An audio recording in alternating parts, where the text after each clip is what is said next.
حاضرین مسجد السلام علیکم ورحمۃ اللہ وبرکاتہ۔ الحمدللہ رب العالمین والعاقبۃ للمتقین والصلاة والسلام علی سید المرسلین وعلی آلہ وصحابہ اجمعین، اما بعد فاعوذ باللہ من الشیطان الرجیم، بسم اللہ الرحمن الرحیم۔ فسيكفيكهم الله وهو السميع العليم، صدق الله مولانا العظيم وبلغنا رسوله النبي الأمين المكين الكريم، ونحن على ذلك لمن الشاهدين والشاكرين والحمد لله رب العالمين۔ محترم سامعین، آئیے کچھ عرض و معروض سے قبل آقائے نامدار مدینے کے تاجدار، ہم غریبوں کے غم گسار، دونوں عالم کے مالک و مختار جناب روح فدا محمد عربی صلی اللہ تعالی وسلم کی بارگاہ بقدس پناہ میں درود و سلام کی ڈالی نشاور کریں اور کہیں بآواز بلند، اللہم صلی علی سیدنا شفیعنا حبیبنا کریمنا مولانا محمد وبارک وسلم صلاۃ و سلام علیک یا رسول اللہ صلی اللہ تعالی علیہ وسلم۔ محترم حضرات،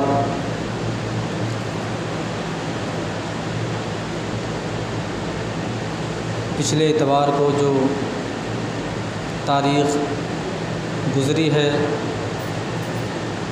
18 ذی الحجہ تھا،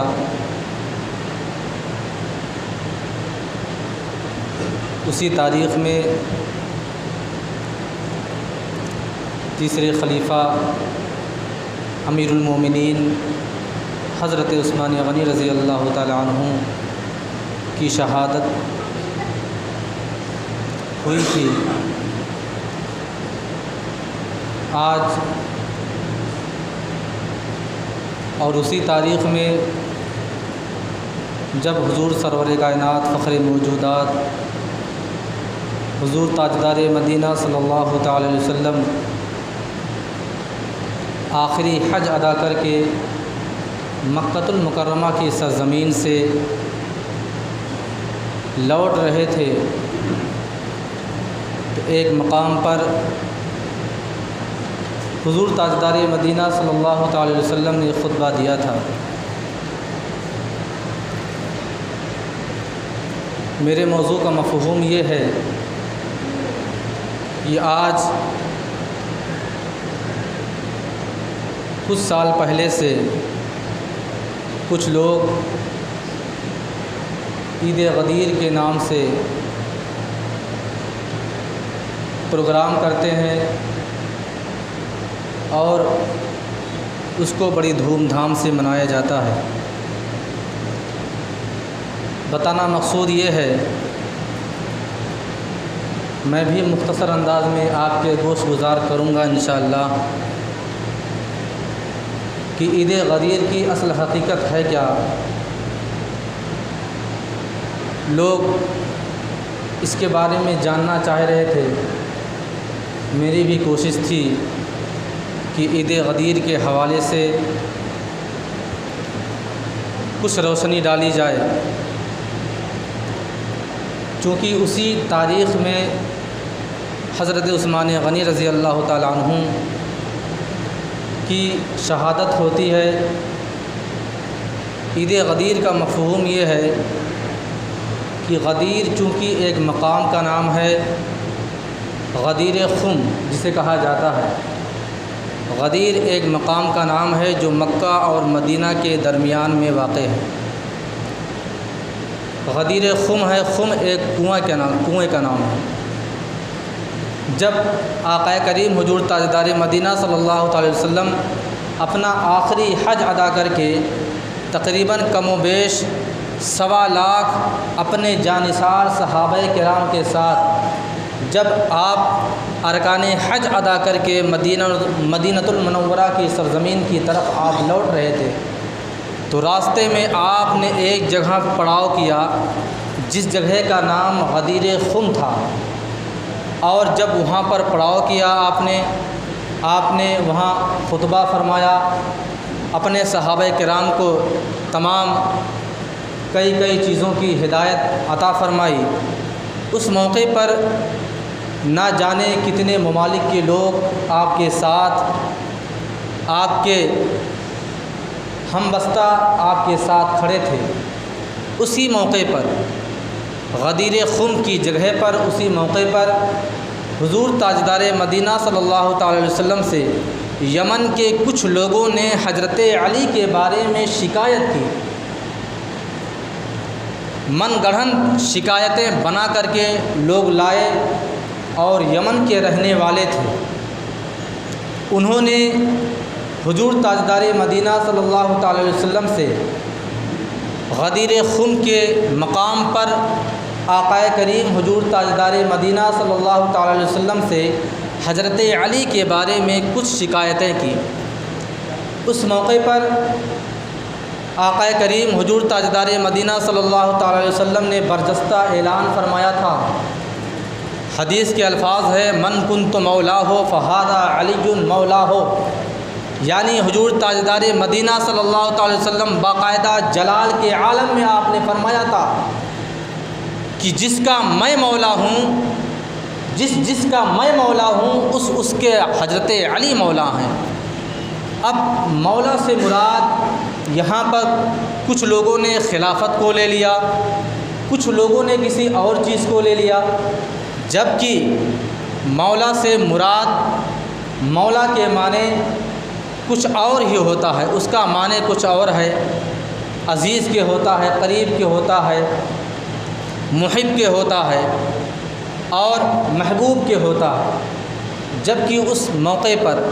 اس جگہ پر کچھ لوگوں نے اس کا شمار، اس کا مراد، اس کا معنی یہ لے لیا کہ حضور سرور کائنات حضور تاجدار مدینہ صلی اللہ تعالی وسلم نے خلافت کے تعلق سے اعلان کرایا۔ حالانکہ رافضی حضرات جو شیعہ ہوتے ہیں ان کا ماننا یہ ہے، ان کا کہنا یہ ہے کہ حضرت ابو بکر، حضرت عمر فاروق، حضرت عثمان غنی رضی اللہ تعالی عنہ سے پہلے خلیفہ حضرت مولا علی کو ہونا چاہیے تھا، اور غدیر خم کے مقام پر جو حضور تاجدار مدینہ صلی اللہ تعالی وسلم نے اعلان فرمایا تھا وہاں پر دوسری بات تھی، آپ نے خلافت کے تعلق سے اعلان نہیں فرمایا تھا۔ کچھ لوگوں نے اس کا معنی، اس کا مراد، اس کا مطلب کچھ اور نکالا، اور یہ اپنی طرف سے گڑھ کر کے اس بات کو تیار کیا کہ حضور تاجدار مدینہ صلی اللہ علیہ وسلم نے جو فرمایا تھا من کنت مولا ہو فہذا علی مولا ہو، اس کا مراد خلافت کی بات تھی، حالانکہ اس میں کوئی حقیقت نہیں ہے۔ حضور تاجدار مدینہ صلی اللہ علیہ وسلم نے اپنے زندگی ہی میں فرمایا تھا کہ میرے بعد حضرت ابو بکر ہوں گے، اس کے بعد عمر ہوں گے، اس کے بعد عثمان غنی ہوں گے، اس کے بعد حضرت مولا علی ہوں گے۔ حضور تاجدار مدینہ صلی اللہ علیہ وسلم نے حجۃ الوداع کے موقع پر مکۃ المکرمہ کی سرزمین پر آپ نے برجستہ تمام حجاج کرام کے درمیان اعلان فرمایا تھا کہ اے مسلمانوں، اگر تم لوگوں نے دو چیزوں کو قائم رکھا اور اس پر قائم رہو گے اور اس کو اپنے ہاتھوں میں مضبوطی سے پکڑے رہو گے تو کبھی گمراہ نہیں ہوگے۔ ایک فرمایا تھا قرآن کو اپنے سے جدا مت ہونے دینا، اور دوسرا اہل بیت سے محبت بھی کرنا۔ اب حضرت مولا علی رضی اللہ تعالیٰ عنہ سے کون محبت نہیں کرتا؟ بتانے کا مقصد یہ ہے کہ یہ اس تاریخ کی بات ہے جس تاریخ میں حضرت عثمان غنی رضی اللہ تعالیٰ عنہ کو مدینۃ المنورہ کی سرزمین پر یہودیوں کی چال سے ان لوگوں نے الگ الگ بہانے کر کے حضرت عثمان غنی رضی اللہ تعالیٰ عنہ کو شہید کر دیا تھا۔ بتانے کا مقصد یہ ہے کہ کچھ لوگ دلائل پیش کرتے ہیں کہ عید غدیر اس وجہ سے منائی جاتی ہے کہ اس موقع پر، اس مقام پر حضور سرور کائنات صلی اللہ تعالی وسلم نے حضرت مولا علی کی بڑائی کو بیان کیا تھا۔ اس سے کوئی انکار نہیں کرتا، لیکن سب سے پہلے آپ کو یہ دیکھنا ہوگا کہ اس تاریخ میں جس تاریخ میں خلیفہ سوم حضرت عثمان غنی رضی اللہ تعالیٰ عنہ کی شہادت ہوتی ہے، کیا اس تاریخ میں کوئی عید منانا، کوئی خوشی منانا کیا اچھی بات ہے؟ اب میں آپ کو ایک حوالہ پیش کرتا ہوں کہ 10 محرم الحرام کو کوئی ایسا مسلمان نہیں ہے جو خوشی مناتا ہو، بلکہ کچھ لوگوں کا تو یہ اپنا رویہ، اپنا کردار ہے کہ اس مہینے میں شادیاں تک نہیں کرتے، اتنے غم میں ہوتے ہیں، اتنا غم مناتے ہیں، جبکہ 10 محرم الحرام کو ایسی کارروائیاں ہوئیں، ایسی باتیں وجود میں آئیں جو خوشی کا موقع تھا۔ جیسے کہ حضرت موسیٰ کلیم اللہ علیہ الصلاۃ والتسلیم نے جب فرعون پر فتح پائی اور وہ غرق ہو گیا تو کیا خوشی کا مقام نہیں تھا؟ لیکن 10 محرم کو کوئی خوشی نہیں مناتا۔ اسی طریقے سے حضرت نوح علیہ نبینا علیہ الصلاۃ والتسلیم کی کشتی جو کئی سال تک پانیوں پر تیرتی رہی اور پانی کا عبور کرتی رہی، اور جب آپ کی کشتی پہاڑی کی چوٹی سے لگتی ہے اور لوگ آرام پاتے ہیں تو کیا خوشی کا موقع نہیں تھا؟ وہ بھی 10 محرم الحرام کو ہی ہوا تھا، لیکن کوئی خوشی نہیں مناتا۔ اسی طرح عید غدیر کے بارے میں کہا جاتا ہے کہ جس تاریخ میں حضرت عثمان غنی رضی اللہ تعالیٰ عنہ جو داماد رسول ہیں، جنہیں حضور تاجدار مدینہ صلی اللہ علیہ وسلم نے ذو النورین کا لقب دیا تھا، انہیں شہید کیا گیا، اور اس تاریخ میں لوگ عید غدیر مناتے ہیں۔ جبکہ دوسرا میں آپ کو حوالہ دے دوں کہ عید صرف تیوہار میں صرف 3 عیدیں ہوتی ہیں، ایک عید الفطر ہے، ایک عید الاضحیٰ ہے، اور دوسرا عید میلاد النبی ہے، جو تمام عیدوں کا عید ہے، اور چوتھی کوئی عید نہیں ہے۔ عید غدیر تو یہ روافظ کا طریقہ ہے، رافضیوں کا طریقہ ہے، شیعہ کا طریقہ ہے، چونکہ وہ حضرت علی سے محبت کرتے ہیں، انہی کے خاندان کو کربلا کی سرزمین پر شہید کر دیا، اور پھر ایسی محبت کا ثبوت دیتے ہیں کہ عید غدیر کے موقع پر عید غدیر منا کر کے خود اپنے آپ کو یہ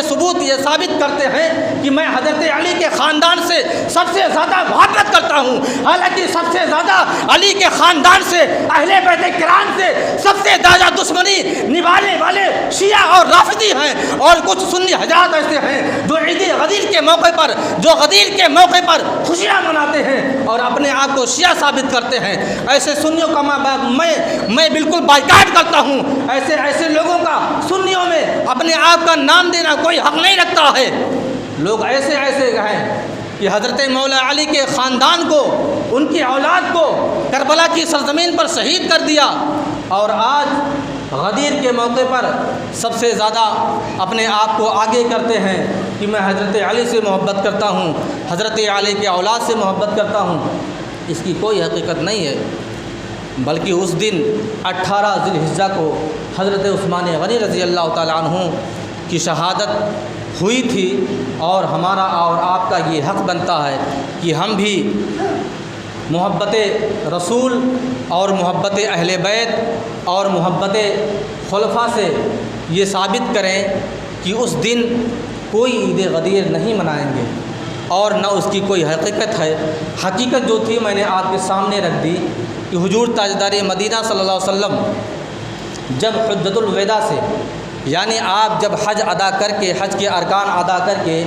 مدینۃ المنورہ کی سرزمین کی طرف جا رہے تھے، تو غدیر کے مقام پر آپ نے پڑاؤ ڈالا، اور آپ نے وہاں پر جو ہے یہ الفاظ فرمائے حضرت علی کا مرتبہ بڑھانے کے لیے، اور ایسے وہ حالات پیش نہیں آئے، بلکہ یمن کے کچھ لوگوں نے حضرت علی کے بارے میں شکایت کی تھی۔ اس وجہ سے آقا کریم حضور تاجدار مدینہ صلی اللہ تعالی وسلم نے ارشاد فرمایا تھا، من کنت مولا ہو فہذا علی مولا ہو، جس کا میں مولا ہوں اس کے علی مولا ہیں، اور جس کا میں محبوب ہوں اس کے علی بھی محبوب ہیں۔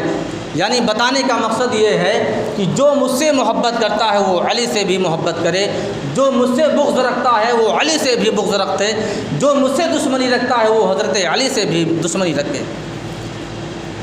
تو غدیر کا جو اہم مقام اور جو اصلیت ہے، میں نے آپ کو اس کے وجوہات کو اور اس چیزوں کو آپ کے سامنے رکھا کہ غدیر کی حقیقت کیا ہے۔ غدیر چونکہ ایسی محفلیں جو لوگ منعقد کرتے ہیں، عید غدیر کا جو جشن مناتے ہیں، چونکہ حضرت عثمان غنی رضی اللہ تعالیٰ عنہ کے حوالے سے ان کی شان میں اول پول بکتے ہیں، ان کو گالیاں دیتے ہیں، صحابہ کرام کو، خلفائے راشدین کو گالیاں دیتے ہیں، اور ان تمام کے مرتبوں کو اٹھا کر کے حضرت علی کے مرتبے کو سب سے بلند رکھتے ہیں۔ حالانکہ حضرت علی رضی اللہ تعالیٰ عنہ کو کون نہیں مانتا؟ ہمارا سب سے زیادہ عقیدہ پختہ ہے کہ حضرت علی رضی اللہ تعالیٰ عنہ، جن کے بارے میں حضور تاجدار مدینہ صلی اللہ علیہ وسلم نے ایسے الفاظ ادا کیے ہوں کہ جو علی سے بغض رکھتا ہے وہ گویا کہ مجھ سے بغض رکھتا ہے، اور کوئی ایسا سنی مسلمان نہیں ہے جو حضرت علی کو بے پناہ، حضرت علی سے بے پناہ محبت نہ کرتا ہو۔ لیکن اس کا مطلب یہ نہیں کہ آپ حضرت علی سے محبت کریں اور دوسری طرف خلفاء جو خلیفہ ہیں، جو خلیفہ سوم حضرت عثمان غنی رضی اللہ تعالی عنہ ہیں، انہیں گالیاں دی جائیں، ان کی شان میں اول پول بکا جائے، ایسا نہیں ہے۔ حضرت علی سے بھی محبت کریے، حضرت عثمان غنی رضی اللہ تعالی عنہ سے محبت کریے، اور تمام صحابہ کرام سے ہمیں اور آپ کو محبت کرنا ہمارے لیے ضروری ہے۔ حضرت عثمان غنی رضی اللہ تعالی عنہ، اور آپ جانتے ہیں کہ 10 محرم الحرام کو جو واقعہ پیش آیا کربلا کی سرزمین پر، لوگ جانتے ہیں کہ حضرت امام حسین رضی اللہ تعالی عنہ پر 3 دن تک پانی بند رکھا گیا تھا، لیکن دوسری طرف ہم اور آپ بھول جاتے ہیں کہ حضرت امام علی مقام رضی اللہ تعالیٰ عنہ پر 3 دن پانی بند رکھا گیا تھا، لیکن حضرت عثمان غنی رضی اللہ تعالیٰ عنہ پر 40 دن تک پانی بند رکھا گیا تھا۔ اس کے بعد آپ کو شہید کیا گیا ہے 40 دن تک۔ اور دوسری بات یہ کہ امام علی مقام کی پہرے داری حضرت عباس علمبردار کلبرا کی سرزمین پر ادا کر رہے تھے، لیکن دوسری طرف آپ کو یہ واقعہ نہیں بھولنا چاہیے، یہ مارکہ نہیں بھولنا چاہیے، یہ داستان اپنے دماغ میں بٹھا کر رکھیے کہ جس امام علی مقام کی پہرے داری حضرت عباس علمبردار کر رہے تھے، تو اسی جگہ پر حضرت عثمان غنی کی پہرے داری حضرت امام حسن اور حضرت امام حسین کر رہے تھے۔ اور کس نے کہا تھا؟ آپ کے والد ماجد حضرت علی رضی اللہ تعالیٰ عنہ اس وقت جب آپ کو شہید کیا گیا تھا، آپ مدینہ المنورہ کی سرزمین پر موجود نہیں تھے، لیکن جب آپ کو خبر لگی کہ حضرت عثمان غنی کو کچھ یہودی شہید کرنا چاہتے ہیں، تو آپ نے برجستہ پیغام بھیجا تھا اپنے لاڈلے کو، حضرت امام علی مقام کو، حضرت امام حسن کو پیغام بھیجا تھا، اے بیٹے حضرت عثمان غنی کے دروازے پر پہرے داری کرو، اور انہیں ذرا سی بھی ٹھیس نہیں آنی چاہیے، میری غیر موجودگی میں انہیں کوئی تکلیف نہیں ہونی چاہیے۔ لیکن جب ان کو شہید کر دیا گیا، شہید کیسے کیا گیا تھا میں آپ کو بتا دوں۔ حضرت امام علی مقام، حضرت امام حسن، حضرت امام حسین، حضرت عبداللہ بن زبیر آپ کے دروازے پر پہرے داری دے رہے تھے، کوئی یہودی آپ کے گھر میں گھس کے آپ کو شہید نہ کر دے، آپ کو تکلیف نہ پہنچائے۔ لیکن اچانک کیا ہوتا ہے کہ دوسرے گھروں سے ان کے فصیل کو چڑھ کر کے، دوسرے کے چھتوں پہ چڑھ کر کے حضرت عثمان غنی کے آنگن سے کودا گیا ہے، اور اس کے بعد آپ کو شہید کیا گیا تھا۔ لیکن جب حضرت علی مدینہ المنورہ کی سرزمین پر پہنچتے ہیں تو آپ کو برداشت نہ ہوا، اور آپ نے اپنے بیٹے کو یعنی امام علی مقام کے سینے پر ہاتھ مار کر کہا، بیٹے میں نے تمہیں پہرے داری پر لگایا تھا، عثمان غنی کو کوئی ٹھیس نہیں آنی چاہیے، عثمان غنی کیسے شہید ہو گئے؟ حضرت امام علی مقام نے برجستہ فرمایا تھا، اے والد گرامی میں تو دروازے پر پہرا دے رہا تھا، اگر دروازے سے کوئی گھس کر کے حضرت عثمان غنی کو شہید کیا ہو تو میری غلطی ہے، لیکن حضرت عثمان غنی کو ان کی فصیل پر چڑھ کر کے ان کے آنگن سے اتر کر کے انہیں شہید کیا گیا۔ حضرت امام علی مقام کا مرتبہ کون نہیں جانتا؟ اب سوچئے، جو علی اپنے لاڈلے کو، اپنے لخت جگر کو حضرت عثمان غنی کے دروازے پر پہرے داری کے لیے کھڑا کر دے، وہ بتائیے آپس میں ان کا اختلاف کیسے ہو سکتا ہے؟ ایسا ہرگز نہیں ہو سکتا ہے۔ جو امام علی مقام، جو سردار جنت ہے، ان کو حضرت علی نے حضرت عثمان غنی کے دروازے پر پہرے داری کے لیے کھڑا کیا تھا، اور 1-2 دن کے لیے نہیں، 40 دنوں تک کھڑے تھے حضرت امام علی مقام، اور اپنی جگہ سے نہیں ہٹے تھے، اور اکیلے نہیں تھے، دونوں بھائی موجود تھے، حضرت امام حسن اور حضرت امام حسین رضی اللہ تعالیٰ عنہ، دونوں شخصیات حضرت عثمان غنی کے دروازے پر موجود تھی۔ کس لیے اگر آپ کو بغض ہوتا، آپ کو بغاوت ہوتی حضرت عثمان سے، تو پھر حضرت علی اپنے لخت جگر کو کیوں کھڑا کرتے؟ اور ایسی ویسی جگہ نہیں کھڑا کیے تھے، وہ تو موت کا منظر تھا، وہ دروازہ عثمان غنی کا حقیقت میں تو تھا، لیکن آپ اس کا پس منظر اٹھا کر کے دیکھیں گے تو یقیناً وہ دروازہ عثمان غنی نہیں بلکہ موت کا دروازہ تھا۔ موت کے دروازے پر حضرت علی نے اپنے لخت جگروں کو کھڑا کیا تھا، کس لیے کہ عثمان غنی پر ٹھیس نہ آئے، ان کو کوئی تکلیف نہ پہنچانے پائے۔ لیکن یہ تو حضرت عثمان غنی رضی اللہ تعالیٰ عنہ کا اپنا ایک خاکساری تھی، ان کا کردار تھا کہ آپ نے کسی چیز کو، جبکہ آپ کے ساتھ لاہو لشکر بھی موجود تھا، لوگوں نے کہا حضرت عثمان غنی سے کہ آپ کا حکم ہو تو ہم ان تمام باغیوں کو کچل کر کے رکھ دیں، لیکن عثمان غنی رضی اللہ تعالیٰ عنہ نے فرمایا تھا کہ میں اس مدینہ میں، جو مدینہ میرے نبی کا مسکن رہا ہے، ایک مسلمان دوسرے مسلمان کا خون بہائے، عثمان کو یہ گوارا نہیں، شہید ہو جانا گوارا، شہید ہو جانا گوارا ہے۔ آپ نے 40 دن تک پانی نہیں پیا تھا، 40 دن تک، اور جب باغی آپ کے آنگن سے اترے ہیں اور جب آپ پر وار کیا ہے تو وار کو روکنے کے لیے آپ کی جوزہ محترمہ، آپ کی اہلیہ محترمہ حضرت نائلہ رضی اللہ تعالی عنہا نے اپنے ہاتھ سے روکنا چاہا، آپ کی انگلیاں شہید ہو گئیں، آپ کی زوجہ کی انگلیاں شہید ہو گئیں، اور جب دشمنوں نے دوسرا وار کیا تو آپ کا داہنا بازو شہید ہو گیا، اور آپ نے برجستہ فرمایا، اے باغیوں، اے میرے دشمنوں، سن لو، تم لوگوں نے اس ہاتھ کو شہید کر دیا جس ہاتھ سے عثمان غنی وحی کی کتابیں لکھتا تھا، وحی کے آیات کو لکھتا تھا، عثمان غنی کے اس ہاتھ کو تم نے شہید کر دیا۔ سوچئے کتنا گہرا الفاظ آپ نے اس وقت ادا کیا تھا۔ اور بتایا جاتا ہے کہ جب حضرت عثمان غنی رضی اللہ تعالیٰ عنہ کو شہید کیا گیا تو آپ قرآن کی تلاوت فرما رہے تھے، اور قرآن کی اس آیت پر پہنچے تھے جس کو میں نے ابھی تلاوت کیا ہے، جس کا مفہوم یہ ہے فَسَيَكْفِيكَهُمُ اللَّهُ وَهُوَ السَّمِيعُ الْعَلِيمُ، یعنی اللہ عن قریب ان کو ان کی طرف سے تمہیں کفایت کرے گا، اور اللہ بہتر سنتا اور جانتا ہے۔ یہ آپ تلاوت فرما رہے تھے، اس وقت آپ کو شہید کیا گیا۔ میرے تقریر کا اصل مفہوم یہ تھا کہ غدیر، عید کا الفاظ دینا سراسر غلط ہے۔ غدیر کے موقع پر جو چیز ہوئی اس کی اصلیت کو بتانا ضروری ہے، اور دوسرے لہجے سے، دوسرے طریقے سے گھما پھرا کر کے اس کو عید کہنا، عید غدیر کہنا، یہ سراسر غلط ہے، کیونکہ غدیر کے موقع پر جو ہوا میں نے آپ سے بتا دیا کہ وہاں پر حضرت علی رضی اللہ تعالیٰ عنہ کی شان میں حضور سرور کائنات فخر موجودات صلی اللہ علیہ وسلم نے اعلان فرمایا تھا کہ جس من کنت مولا ہو فہذا علی مولا ہو، جس کا میں مولا ہوں اس کے علی بھی مولا ہوں۔ اللہ تبارک و تعالیٰ کی بارگاہ میں دعا ہے، رب تبارک و تعالیٰ ہم تمام مسلمانوں کو نیک بنائے، ایک بنائے، صراط مستقیم پر چلنے کی توفیق و رفیق عطا فرمائے، اور اہل بیت کرام سے سچی پکی محبت کرنے کی توفیق و رفیق عطا فرمائے۔ وآخر دعوانا الحمدللہ رب العالمین۔ السلام علیکم۔ جو حضرات سنت ادا نہ کیوں سنت ادا کر لیں۔